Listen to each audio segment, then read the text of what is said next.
ലോകത്തിലെ ഏറ്റവും വലിയ എഴുതപ്പെട്ട ഭരണഘടനയുള്ള രാജ്യം ഏത്? A. America, B. India, C. China, D. ദക്ഷിണാഫ്രിക്ക. ഉത്തരം ബി. ഇന്ത്യ. ഒരു രാജ്യത്തിൻ്റെ ഭരണ സംവിധാനങ്ങളെ സംബന്ധിക്കുന്ന അടിസ്ഥാന നിയമസംഹിതയാണ് ഭരണഘടന.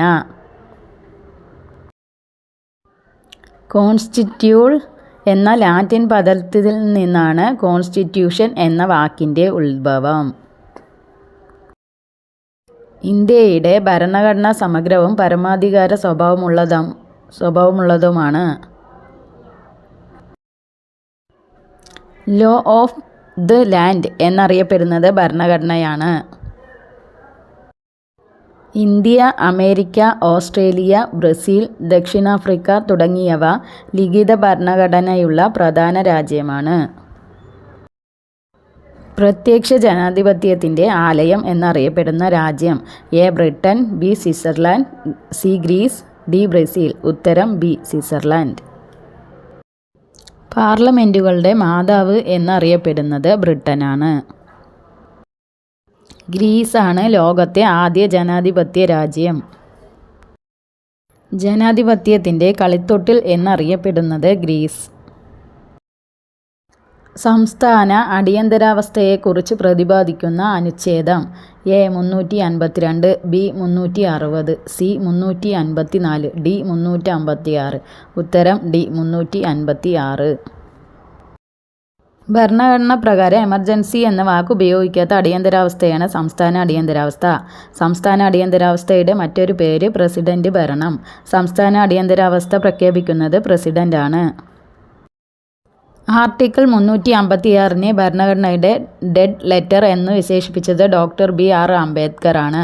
അനുച്ഛേദം 356 കൂടാതെ അനുച്ഛേദം 365 പ്രകാരവും പ്രസിഡന്റ് ഭരണം പ്രഖ്യാപിക്കപ്പെടുന്നു.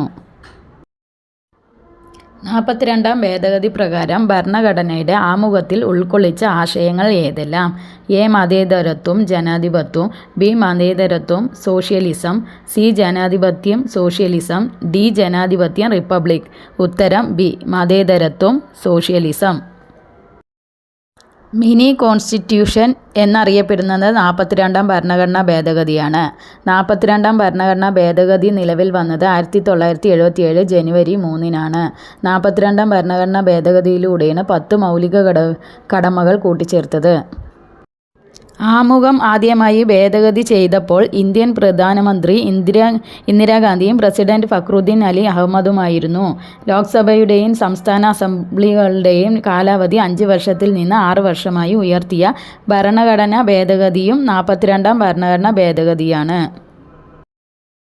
ഒരു ഗവൺമെൻറ് ഉദ്യോഗസ്ഥൻ തൻ്റെ നിയമപരമായ കർത്തവ്യം നിറവേറ്റാതിരിക്കുകയും അതുവഴി മറ്റേതെങ്കിലും വ്യക്തിയുടെ അവകാശങ്ങൾ വഹിക്കുകയും ചെയ്യുമ്പോൾ കോടതി പുറപ്പെടുവിക്കുന്ന റിട്ട് ഏത്? A. Prohibition, B. Mandamus, C. Habeas corpus, D. Certiorari. ഉത്തരം ബി. മാൻഡമസ്. വ്യക്തി സ്വാതന്ത്ര്യത്തിൻ്റെ സംരക്ഷകൻ എന്നറിയപ്പെടുന്ന റിട്ടാണ് ഹേബിയസ് കോർപ്പസ്. നാം കൽപ്പിക്കുന്നു എന്ന അർത്ഥം വരുന്ന റിട്ട് മാൻഡമസ് ആണ്. വിലക്കുക എന്ന അർത്ഥം വരുന്ന റിട്ടാണ് പ്രൊഹിബിഷൻ. എന്ത് അധികാരം എന്ന അർത്ഥം വരുന്ന റിട്ട് ക്വോ-വാറന്റാണ്. പുനരവലോകനം നടത്താനുള്ള ജുഡീഷ്യറിയുടെ അധികാരത്തിൽ നിയന്ത്രണങ്ങൾ ഏർപ്പെടുത്തിയ ഭരണഘടനാ ഭേദഗതി. എ. 52ാം ഭരണഘടനാ ഭേദഗതി, ബി. 61ാം ഭരണഘടനാ ഭേദഗതി, സി. 42ാം ഭരണഘടനാ ഭേദഗതി, ഡി. 44ാം ഭരണഘടനാ ഭേദഗതി. ഉത്തരം സി. 42ാം ഭരണഘടനാ ഭേദഗതി. മന്ത്രിസഭ നൽകുന്ന ഉപദേശം അനുസരിച്ച് മാത്രമേ രാഷ്ട്രപതിക്ക് പ്രവർത്തിക്കാൻ കഴിയൂ എന്ന് വ്യവസ്ഥ ചെയ്ത ഭേദഗതി 42ാം ഭരണഘടനാ ഭേദഗതി. അടിയന്തരാവസ്ഥ സമയത്ത് ആർട്ടിക്കിൾ 20, 21 എന്ന റദ്ദു ചെയ്യാൻ കഴിയില്ല എന്ന് വ്യവസ്ഥ ചെയ്ത ഭേദഗതി 44ാം ഭരണഘടനാ ഭേദഗതി. പാർലമെൻറ്റ് അംഗങ്ങൾ, സംസ്ഥാന നിയമസഭാ അംഗങ്ങൾ എന്നിവരുടെ അയോഗ്യതയെക്കുറിച്ച് പ്രതിപാദിക്കുന്ന ഭേദഗതിയാണ് 52ാം ഭരണഘടനാ ഭേദഗതി. 61ാം ഭരണഘടനാ ഭേദഗതിയിലൂടെയാണ് വോട്ടിംഗ് പ്രായം 21-ൽ നിന്ന് 18 വയസ്സായി കുറച്ചത്. സംസ്ഥാന ഗവർണറെ നിയമിക്കുന്നത് ആര്? എ. മുഖ്യമന്ത്രി, ബി. പ്രധാനമന്ത്രി, സി. തിരഞ്ഞെടുപ്പ് കമ്മീഷൻ, ഡി. പ്രസിഡന്റ്. ഉത്തരം ഡി. പ്രസിഡന്റ്. ഗവർണറെക്കുറിച്ച് പ്രതിപാദിക്കുന്ന ഭരണഘടനാ വകുപ്പ് അനുച്ഛേദം 153 ഭാഗം 6-ലാണ്. സംസ്ഥാനത്തെ കാര്യനിർവഹണ വിഭാഗത്തിൻ്റെ തലവൻ ഗവർണറാണ്. ഗവർണറെ നീക്കം ചെയ്യുന്നതിനുള്ള അധികാരം നിക്ഷിപ്തമായിരിക്കുന്നത് ഇന്ത്യൻ പ്രസിഡന്റിലാണ്. ഗവർണർ രാജിക്കത്ത് നൽകുന്നത് പ്രസിഡന്റിനാണ്. ഇന്ത്യയിൽ എത്ര ഹൈക്കോടതികളാണ് നിലവിലുള്ളത്? A 24, B 28, C 25, D 26. ഉത്തരം സി 25. ഇന്ത്യയിലെ 25ാമത്തെ ഹൈക്കോടതി നിലവിൽ വന്നത് ആന്ധ്രാപ്രദേശിലാണ്. അമരാവതിയിലാണ് ആന്ധ്രാപ്രദേശ് ഹൈക്കോടതിയുടെ ആസ്ഥാനം.